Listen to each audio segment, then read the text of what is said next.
firman Tuhan yang indah ini. Dan tema kita malam hari ini, berjalan di atas masalah. Amin, saudaraku. Kita bukan tenggelam dalam masalah, kita bukan terjatuh dalam masalah, kita berjalan di atas masalah. Kita baca sama-sama ayat ini karena ayat ini sangat indah sekali.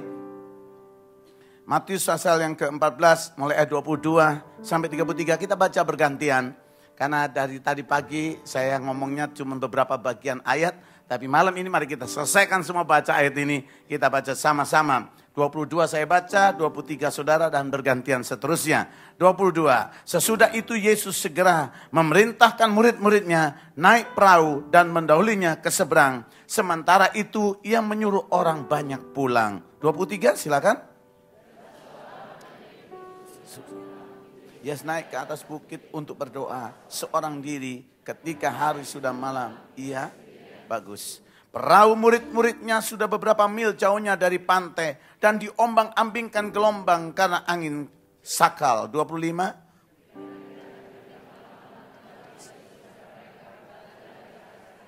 Ketika murid-muridnya melihat dia berjalan di atas air, mereka terkejut dan berseru, "Itu hantu!" Lalu berteriak-teriak karena takut. 27.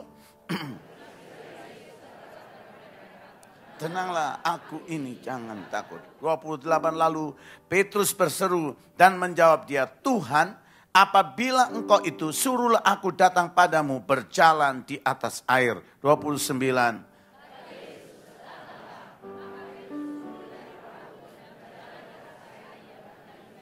Tetapi ketika dirasanya tiupan angin, takutlah ia dan mulai tenggelam. Lalu berteriak, "Tuhan, tolonglah aku." 31.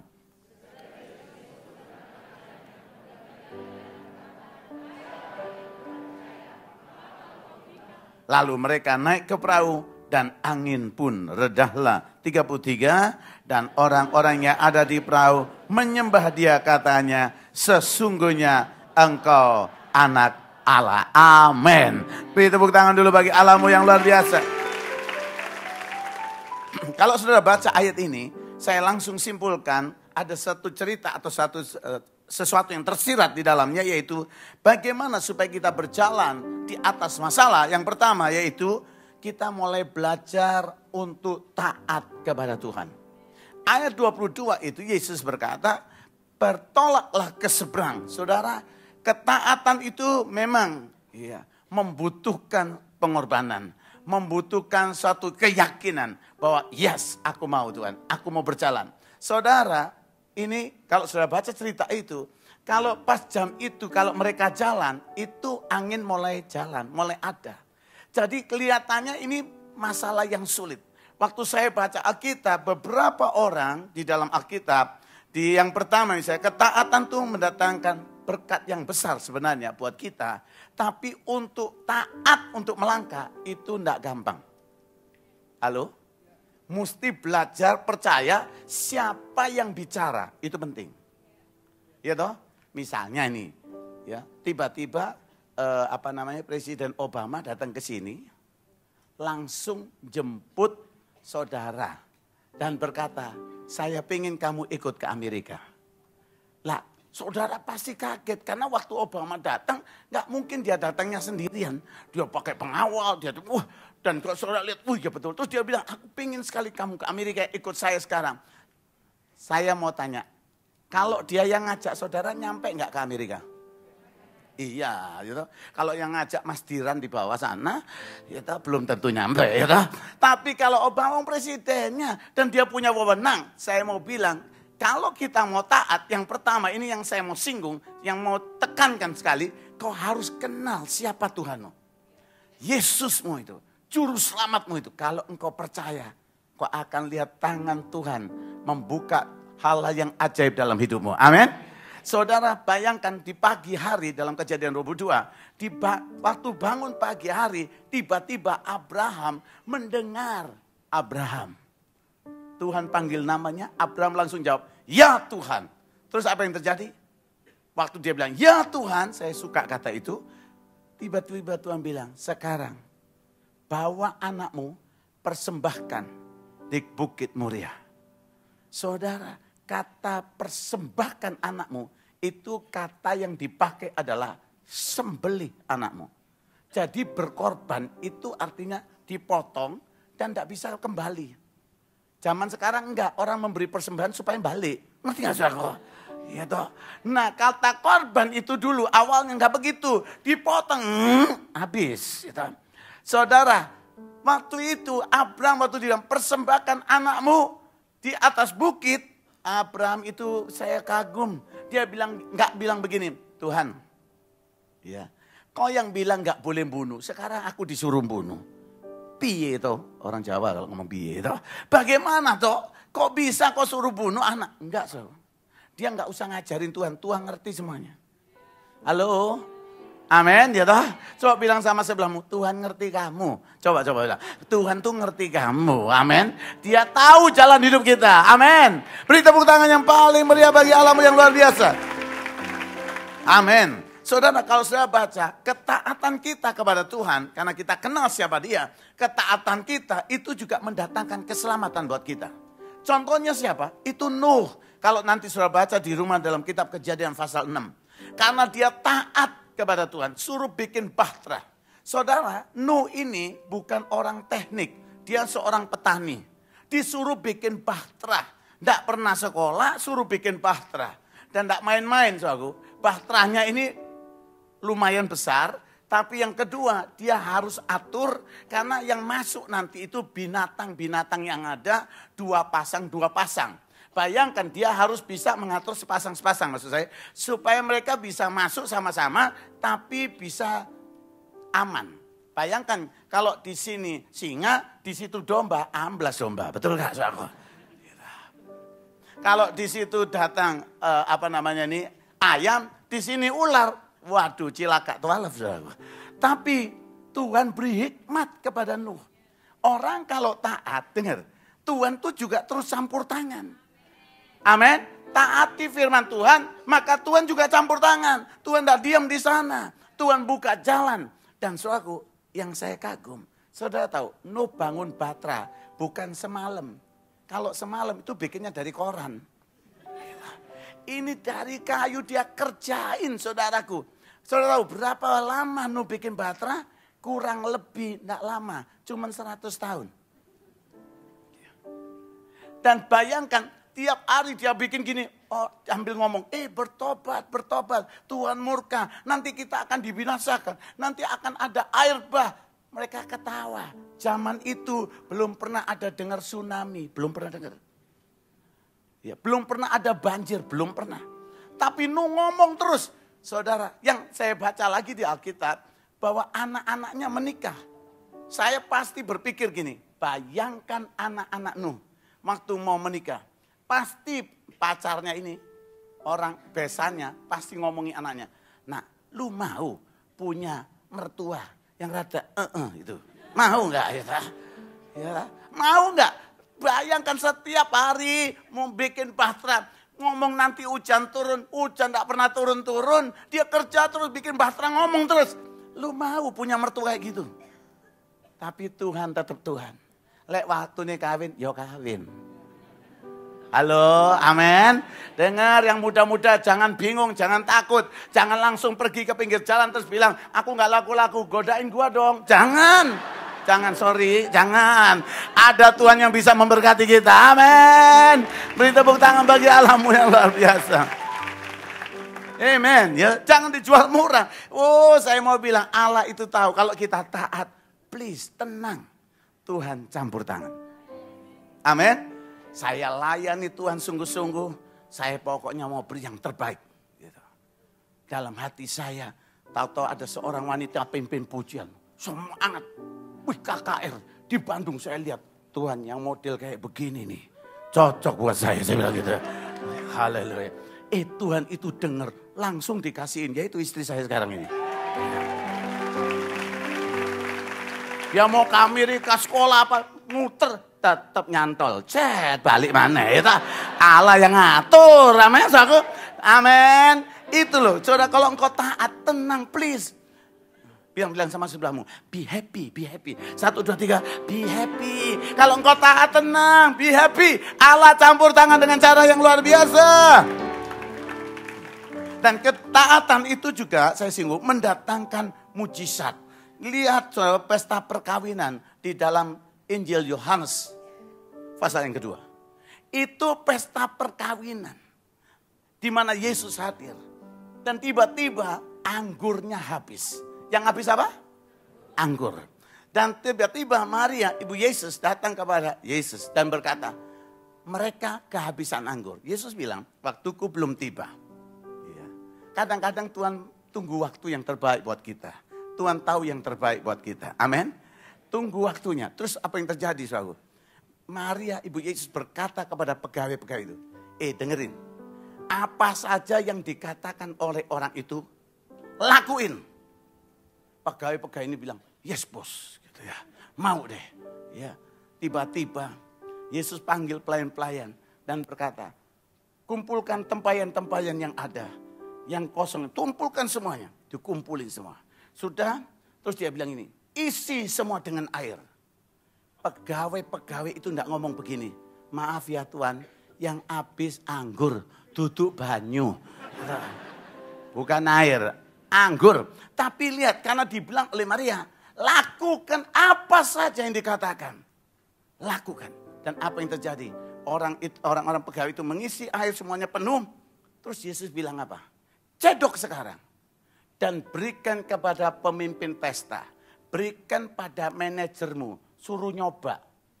Itu kalau dicedok tetap banyu. Terus digonang manajer. Bukan cuma dimuncrat, disaentongi, dilempar. Nah benar gak sah? Saya bilang ini luar biasa. Tapi pegawai-pegawai itu taat, saudaraku. Waktu disampaikan kepada pemimpin pesta minum. Dia bilang, lu ngawur. Iki anggurnya enak tenan nih. Kamu ya. Dengar baik-baik. Saya kalau pesta nggak mau telat. Kenapa? Telat kena yang sisa-sisa.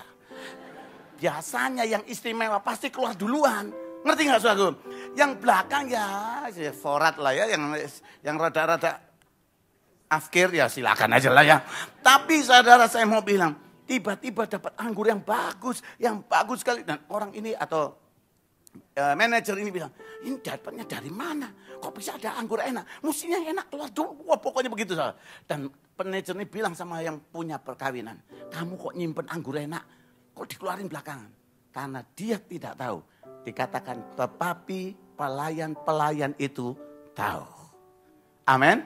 Saudara dengar, ketaatan itu menghasilkan mujizat. Lakukan. Kau akan lihat campur tangan yang luar biasa. Lakukan, maka engkau akan lihat kemuliaan Tuhan yang dahsyat. Lakukan, kau akan lihat campur tangan Tuhan yang ajaib dan luar biasa. Amin. Itu yang dahsyat. Dan ketaatan itu mendatangkan keberhasilan. Kalau saudara baca terus di sana, saudaraku. Kalau saudara baca Yosua pasal yang pertama, ayat 8 sampai 9. Wow, waktu saya baca ini saya bilang, Tuhan luar biasa. Karena Yosua taat, dia lihat kemuliaan demi kemuliaan.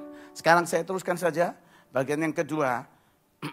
Bagaimana supaya kita berjalan dalam masalah. Yang pertama tadi ketaatan. Yang kedua yaitu memiliki kehidupan doa. Dikatakan setelah itu Yesus pergi berdoa. Saudara, doa ini Tuhan yang bilang. Saya singgung saja ya, saya keluar dari bagian sedikit dari ayat ini. Yaitu dalam Yeremia 33 ayat 3, gampang. Yeremia 33 ayat 3. Berserulah kepadaku, maka aku, dikatakan, Tuhan berkata, akan menyatakan perkara-perkara besar, perkara-perkara yang tidak terpahami, yang tidak terjangkau dengan pikiran. Ini luar biasa. Mari kita lihat ayat ini. Yeremia 33 ayat 3. 1, 2, 3. Berserulah kepadaku, maka aku akan menjawab engkau. Dan apa? Akan memberitahukan kepadamu hal-hal yang besar, yang tidak terpahami, yakni apa? Hal-hal yang tidak kau ketahui. Gak ada yang kau ketahui. Dia bisa buat. Saudara percaya ayat ini? Nah, ini yang saya tadi katakan. Pada sore tadi. Saya mau tanya juga. Siapa sore ini percaya kalau dia meninggal dia masuk surga? Angkat tangan. Jangan setengah tiang itu kematian. Haleluya. Tinggi-tinggi. Mantap. Amin. Bagus. Sekarang saya mau tanya sama saudara, siapa yang ngasih tahu saudara kalau mati masuk surga? pendeta muda Denny yang beritahu. Betul? Dengar baik-baik. Siapa yang beritahu saudara bahwa kalau engkau mati masuk surga? Tuhan Yesus, firman Tuhan. Bagus. Sekarang tadi Yeremia 33 ayat 3 bilang, berserulah kepadaku. Boleh ditayangkan lagi? Berserulah kepadaku. Ini kata-kata yang saya kagum sekali. Boleh kepadaku, maka aku akan menjawab engkau. Dia yang berkata, Yesus Tuhan Allah yang ajaib. Berserulah kepadaku, kata Tuhan, maka aku akan menjawab engkau. Siapa percaya? Mantap. Terus, dan akan memberitahukan kepadamu hal-hal yang apa? Besar. Kenapa? Karena Allah kita itu besar. Gitu. Orang besar kalau ngelakuin yang besar-besar. Kalau anak kecil ngelakuinnya yang kecil-kecil. Allah kita Allah yang besar. Maka dia sanggup lakukan perkara besar. Hal-hal yang gak terpahami. Amin. Beri tepuk tangan bagi rajamu yang luar biasa. Bahkan hal yang tidak kau ketahui dia sanggup lakukan. Itu sebabnya kita perlu ambil waktu berdoa. Berseru kepada Tuhan. Sembahyang. Terima kasih Tuhan, Engkau sudah berikan bukit doa. Ambil waktu berdoa. Terima kasih Tuhan, Engkau sudah punya ruangan khusus untuk berdoa.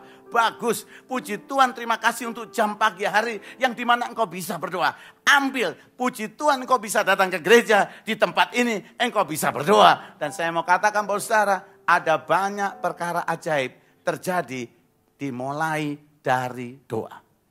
Bahkan belum pernah ada kebangunan rohani tanpa didahului dengan doa. Jadi kalau engkau berdoa, kebangunan rohani akan terjadi. Jangan bayangin kotamu dulu, bayangin hidupmu. Orang kalau sembahyang, kebangunan rohani dari dirinya terjadi. Dia muncul. Habis itu pengaruhnya ke keluarga. Kebangunan rohani terjadi. Rohanimu kebangun. Kebangunan rohani kebangun. Amin, saudaraku. Jadi kuat, jadi semangat. Wah, kalau sudah begini, saya mau katakan kepada saudara, ada perkara ajaib terjadi. 2 Tarik 7 ayat 1 saya tambahkan, dikatakan di sana. Setelah Salomo mengakhiri doanya, maka api turun dari langit. Setelah Salomo mengakhiri apa? Doa. Jadi kalau Salomo tidak berdoa, api kagak turun-turun. Karena ayat itu bilang setelah Salomo mengakhiri doanya, api turun. Amin. Setelah, coba sama-sama. Setelah Salomo mengakhiri doanya, api turun dari mana? Dari langit. Coba nama Salomo ganti namamu masing-masing. Oke? Kalau nggak ingat namamu, tanyain sebelahmu. Oke, mari sebutkan namamu 1, 2, 3. Setelah Victor mengakhiri doanya, api pun turun dari langit. Beri tepuk tangan bagi Allahmu yang luar biasa. Itu sebabnya Lukas 18 ayat 1 berkata, dengan jelas Yesus berkata di sana, supaya kita selalu berdoa dengan tidak jemu-jemu. Kita harus selalu berdoa dengan tidak jemu-jemu. Sudah harus, terus apa? Selalu apa? Tidak jemu-jemu. Kita harus apa? Berdoa. Kita harus berdoa. Terus apa? Selalu berdoa. Tidak jemu-jemu berdoa. Jadi saudara tahu peningkatannya. Yang pertama, harus berdoa. Apa? Selalu berdoa. Terus apa? Tidak jemu-jemu berdoa. Kalau saudara terapkan ini, kau akan berdiri di atas masalah. Masalah yang datang seperti engkau main selancar di atasnya. Kau tinggal goyang-goyang sambil berkata, ih asik. Gitu. Wah saudara, engkau senang, enjoy di sana. Karena engkau lihat perkara ajaib terjadi dalam hidup. Beri tepuk tangan bagi Allah yang luar biasa. Yang ketiga saya baca, saya lihat pada ayat yang ke-28. Di sana Petrus berkata, ya, dan ini yang saya mau bagi, bahwa kita harus punya mimpi yang besar. Kalau mimpimu kecil, kena masalah besar amblas. Tapi kalau mimpimu besar, akan menggiling semua masalah. Apalagi mimpi itu datang dari Yeremia 33 ayat 3. Perkara yang ajaib, yang gak terpahami. Waktu Tuhan bicara sama saya untuk pergi ke Belanda, itu tahun 84. Saya sembahyang, Tuhan tunjukkan, saya lihat, saya pegang bendera warna putih, saya tancap. Dan itu saya lihat, itu Eropa. Saya, kok di Eropa Tuhan? Wow, luar biasa. Tapi saudara, saya takut. Karena Eropa kesana dikit bahasanya lain. Keluar Indonesia bahasanya lain. Pelajaran yang paling susah buat saya, yang paling saya tidak suka di sekolah, namanya bahasa. Tuh. Saya lulus itu untung dapat 6 bahasa. Bahasa Indonesia. Gitu. Wih, ajaib saya bilang gitu. Terima kasih Tuhan. Gitu. Inggris 5,5. Selamat. Gitu. Bagus. Gitu. Jadi deg-degan. Jadi waktu saya masuk pertama kali, waktu Tuhan perintah masuk ke Belanda, waktu saya ngantri di imigrasi, deg-degannya luar biasa. Kenapa? Semua orang yang di depan saya, kalau dulu kan masih keroyokan, zaman sekarang Indonesia sudah mulai bagus, mulai ngantri. Walaupun masih ada yang kurang ajar, nggak mau ngantri, ya. Tapi lumayan sudah cukup bagus, jauh. Tapi di sana pertama kali waktu saya menginjakkan kaki di airport itu, terus orang ngantri di depan saya, ditanya macam-macam, di depan saya lagi ditanya macam-macam, saya mulai deg-degan. Saya bilang, Tuhan, ini kalau ditakon-takoni, aku gak ngerti loh Tuhan. Saya pasang kuping, dengerin orang tuh ngomong apa. Gak ngerti juga. Orang guru saya, orang Indonesia ngomong Inggris, aku gak ngerti. Apa maneh wong Londo ngomong Inggris. Orang Belanda itu kalau ngomong pakai tenggorokan. Ya, kagak ngerti apa-apa. Ya, kawak-kawak gitu. Dan please kalau sudah dekat-dekat sama orang Belanda, ini rahasia kita. Kalau ngomong-ngomong jangan dekat-dekat. Iso banjir. Alias muncrat. Ya. Nah, saya waktu dia ngomong, waktu saya nggak dengar. Tuhan, saya bilang, Tuhan tolong saya nggak ngerti Tuhan. Apa yang saya harus buat? Saya berdoa, Tuhan, saya tahu ini rencanamu. Aku masuk ke Belanda bukan karena tangan manusia. Tapi tangan Tuhan. Saya bilang, Tuhan tapi tolong saya. Redak, lutut goyang sendiri. Redak, saya nggak ngerti. Tuhan Yesus bagaimana. Apa yang saya harus buat Tuhan? Roh Kudus bicara. Tersenyum anakku. Tiwas deredek, kuncinya cuma tersenyum.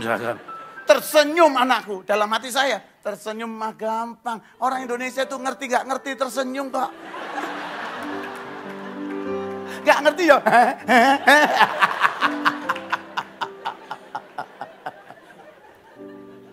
Saudara, saya maju ke depan. Saya bawa paspor saya. Pas saya pelan.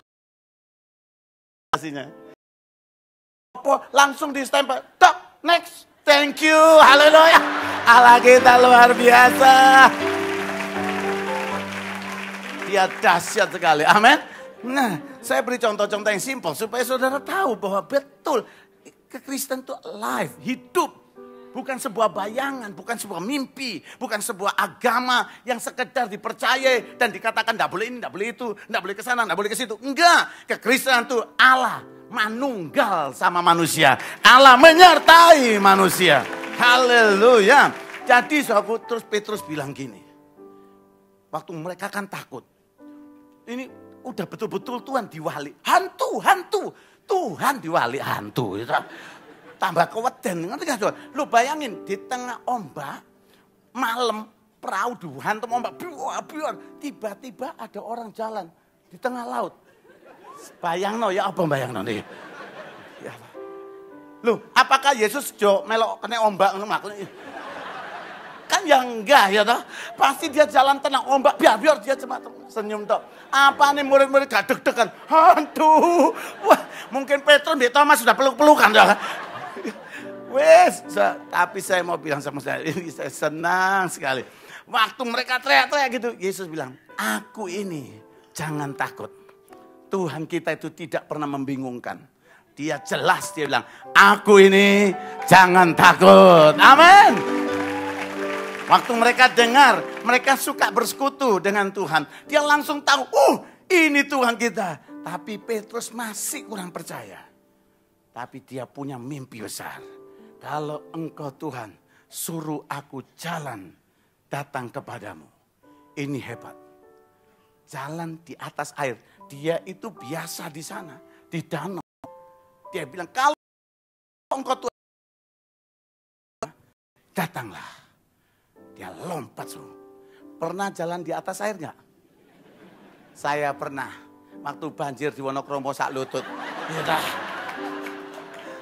loh kan saya tanya bukan jalan di atas danau. Di atas air aku pernah. Di Wonokromo pas banjir kecebrok saya. Tapi bukan di danau. Kalau di danau melep saya saudaraku. Tapi Tuhan itu luar biasa. Aku kok jadi kebelet guyu tuh ya. Aduh, Mawar Syahron, haleluya. Nah, dengar, saya bersyukur sekali, benar-benar Petrus melangkah, langsung terjadi sesuatu. Dia jalan di atas air, hebat saudara. Saya mau bilang saudara, Allah kita besar. Jangan mimpi yang kecil, mimpi yang besar. Jangan mengecilkan Allah dengan apa yang kau pikirkan. Tapi muliakan Tuhan dengan perkara besar yang Allah beri dalam hidupmu. Amin. Wih, Allah kita luar biasa. Amin. Bilang sama saya bilang, wih, Allah kita besar. Wih, Allah kita, bilang. Allah kita besar. Amin. Saudara, saya masuk di kota Delft. Dan waktu saya datang ke sana, beberapa orang bilang begini, you kok bikin gereja di Delft? Susah bikin gereja di Delft. Itu kota mahasiswa, orangnya kritis, dan itu kota turis, lek minggu sepi, sopo sing gelem tako.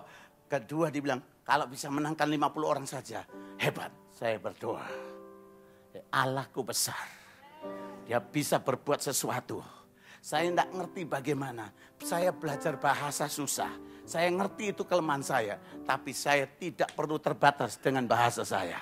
Amin. Bukti ini, aku bisa lunga Ukraina. Pernah khotbah di Ceko, khotbah untuk Cina, untuk endi maneh. Ya. Di mana-mana, saya khotbah di beberapa negara yang saya nggak ngerti bahasanya. Waktu saya mau ke Ceko, saya sembahyang Tuhan. Sopo, aku ini ngomong nih nanti ya opo. Sudah bingung, tenang. Tiba-tiba bisa ada orang Indonesia di Ceko. Dan temu di lagi. Yang pastor, nanti saya aja terjemah. Amin. Tuhan baik. Jadi gak usah repot. Saya gak pusing. Amin. Betul. Disiapkan semuanya. Apalagi waktu saya datang ke daerah Hainan itu.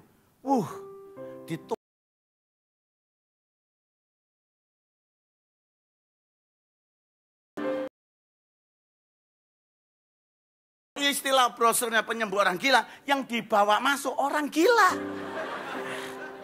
Saya lagi khotbah diterjemahin susah. Saya bilang puji Tuhan, diterjemahin Mandarin. Camecu, diterjemahin bahasa Hainan. Saya bilang, iki kapan selesai nih khotbah ini? Cek tahu nih. Terus saya bilang, kayak ndelok film silat aja. Saya bilang, saya baru bilang camecu, iswangil. Saya bilang, puji Tuhan, camecu. Saya nggak ngerti yang sono. Sampai saya bilang, iki khotbah ayat itu entek gitu. Saudara, Allah kita luar biasa. Wis khotbahnya susah, orang gila itu saya bilang, iki mari ini kapan nih khotbah? Saudara, tiba-tiba Tuhan bilang, temuin dia. Peluk dia. Saya peluk si gila ini, mampu tenan. Ambil gaceret gitu loh. Saya peluk itu gaceret. Tapi puji Tuhan kita mesti selesai loh kebaktian hari ini. Tapi saya bisa senang. Kenapa? Orang gila itu sembuh juga. Dan dia sekarang melayani Tuhan. Haleluya. Amin. Yang terakhir saudaraku, supaya kita berjalan di atas masalah, miliki tindakan iman.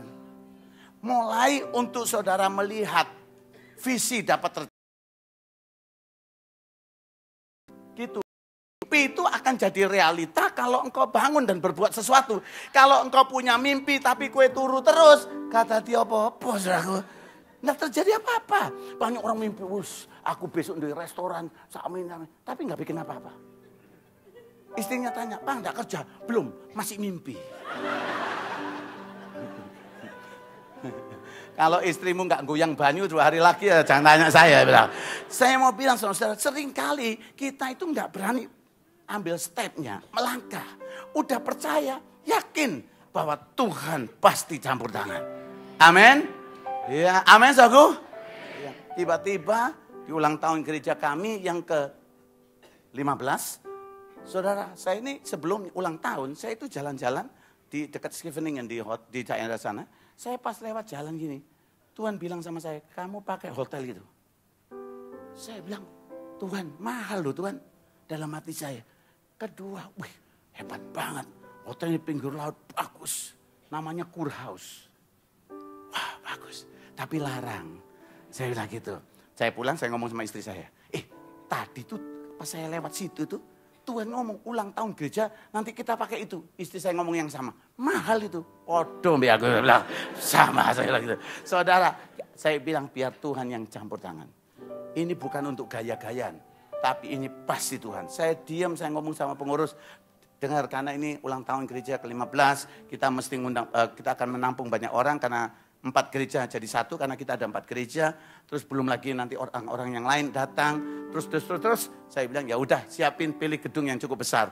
Waktu mereka pikir siapkan. Ada 4 gedung yang disiapin. Saudara, yang satu nggak bisa. Yang kedua nggak bisa. Yang ketiga nggak bisa. Yang terakhir ini. Sing paling larang. Ya, terus bilang, Pak, kalau yang ini available di tanggal itu. Tapi mahal sekali, Pak. Oh ya? Bukan cuma mahal, Pak. Kalau sampai ratu enggak setuju, enggak bisa, Pak. Walaupun punya duit, tapi kalau ratu enggak setuju, itu enggak boleh dipakai. Waduh, urusannya sampai 200, saya bilang. Tapi kan ada ratu, sana kan ada raja. Raja di atas segala raja, ya toh? Dan dengar, Allah kita luar biasa. Amin, saudara. Tuhan campur tangan dengan ajaib. Gak ada yang susah bagi Allah. Bagi Allah tidak ada yang sulit. Katakan kepada sebelummu. Bagi Allah tidak ada yang sulit. Amin. Jangan takut. Kalau ada di sini yang mau memulai bisnis, jangan takut untuk memulai. Gagal itu bukan segalanya dari kehancuran. Bukan. Gagal biasanya adalah sebuah keberhasilan yang tertunda. Jangan berhenti waktu engkau melihat kegagalan. Coba terus dan libatkan Tuhan. Dan kau akan lihat campur tangan yang luar biasa dari Tuhan. Amin. So, kalau saudara lakukan, kalau saudara gagal, jangan berhenti. Coba lagi, gagal lagi, coba lagi, gagal lagi, coba lagi. Cobaan terus. Lama-lama engkau jadi expert, ahli. Saudara lihat penemu lampu di atasmu ini. Ini yang nemuin Thomas Alva Edison.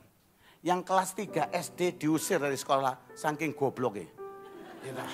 Jadi kadang-kadang kalau saya duduk di bawah lampu ini saya tersenyum. Lah ya wong goblok iso kayak gini.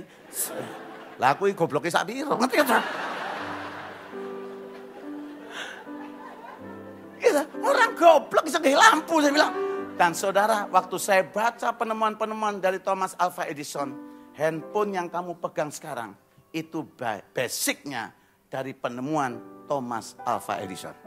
Dia mencoba bikin lampu ini sebanyak 9.999 kali. Dicoba terus. Saudara baru 70 kali bikin lemper gak laku aja sudah bingung. Dia coba terus, karena dia coba terus, dia menemukan banyak penemuan. Sampai handphone kita basicnya itu dari penemuan Thomas Alva Edison. Dan Thomas Alva Edison sampai hari ini belum ada yang menandingi dari hak ciptanya. Dia punya 1000 lebih hak cipta, penciptaan yang luar biasa. Saya mau kata pada malam hari ini, jangan mimpi doang, lakukan. Karena Tuhan menyertai kita. Mari kita berdiri sama-sama. Haleluya, beri tepuk tangan bagi Rajamu yang dahsyat. Haleluya, beri tepuk tangan, beri tepuk tangan. Haleluya, God. Semua pemain musik boleh maju. Kita puji. Coba bilang, kamu bisa di atas air, kamu bisa berjalan di atas masalah, kamu bisa berjalan di atas problema, kamu bisa mengatasi semua masalah karena Allah beserta. Haleluya. Ku percaya akan janjimu, tak sedetik pun aku ragu. Satu hal ku tahu, bahwa janjimu tak akan berakhir.